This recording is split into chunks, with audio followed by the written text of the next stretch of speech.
Parang kailan lang. Yan ang mga katagang lumalabas po sa ating bibig kapag may naalala tayong mga good memories sa ating buhay. Patuloy ang pagdagdag ng ating edad hanggang sa isang araw ma-realize natin na nasa kalagitnaan na pala tayo or malapit na sa dulo. Ayon sa James 4:14, hindi ninyo alam kung ano ang mangyayari sa araw ng bukas. Ang buhay ninyo ay parang usok lamang, sandaling lumilitaw at agad nawawala. Ang buhay po natin sa mundo ay isang maikling paghahanda sa darating na pangwalang hanggan. Napakadaling i-dismiss kung minsan ang usapin ng life after death, lalo na kung napapalibutan tayo ng mga material na bagay. Kung nakakita ka na po ng isang tao na nasa deathbed at nag-aapuhap ng kanyang hininga, maaaring sa totoong buhay or sa pelikula, mababakas mo po sa mata ng taong yon ang takot o pangamba sa kung ano ang sasapitin o ano ang susunod pagkatapos ng buhay dito. The Bible is very clear in Hebrews 9:27, it is appointed to a man to die once and then the judgment. Itinakda sa ating mga tao na minsang mamatay pagkatapos ay ang paghuhukom. Lahat po tayo ay haharap sa Diyos regardless ng ating lahi, kultura o relihiyon.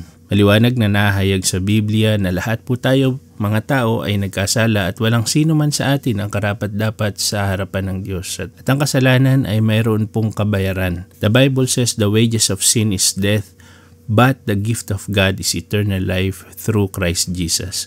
Ang kabayaran ng kasalanan ay kamatayan, subalit ang kaloob ng Diyos ay buhay na walang hanggan sa pamamagitan ni Kristo Jesus na ating Panginoon. Gayon na lamang ang pag-ibig ng Diyos sa sanlibutan, kaya ibinigay niya ang kanyang bugtong na anak upang ang sino man na sa kanya ay sumampalataya ay hindi na hatulang mapahama kundi magkaroon ng buhay na walang hanggan.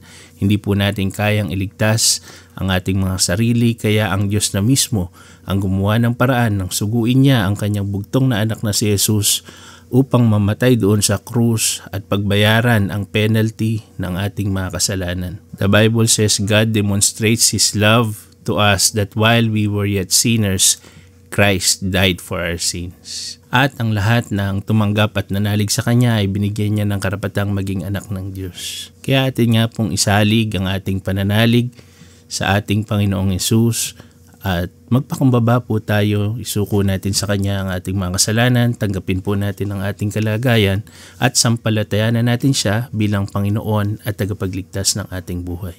Tayo po ay manalangin. Ama naming Diyos, kami po ay nagpapakumbaba sa iyong harapan. Kinikilala po namin na kami ay makasalanan at nangangailangan po kami ng tagapagligtas. Ang buhay po namin ay sadyang napakaikli lamang at hindi po namin alam kung ano ang sasapitin maging sa araw ng bukas. Subalit sa oras pong ito ay amin pong sinusuko ang aming buhay sa iyo at tinatanggap ka namin, pinananampalatayanan ka namin, Panginoong Hesus, bilang tagapagligtas at Panginoon ng aming buhay. Naniniwala po kami na ikaw ay namatay sa krus upang pagbayaran ng aming mga kasalanan, tubusin kami at pagkalooban kami ng buhay na walang hanggan. Ama, salamat po. Tulungan mo po kami, baguhin mo po kami sa pangalan ni Jesus. Amen. Pagpalain po tayong lahat ng ating Panginoon.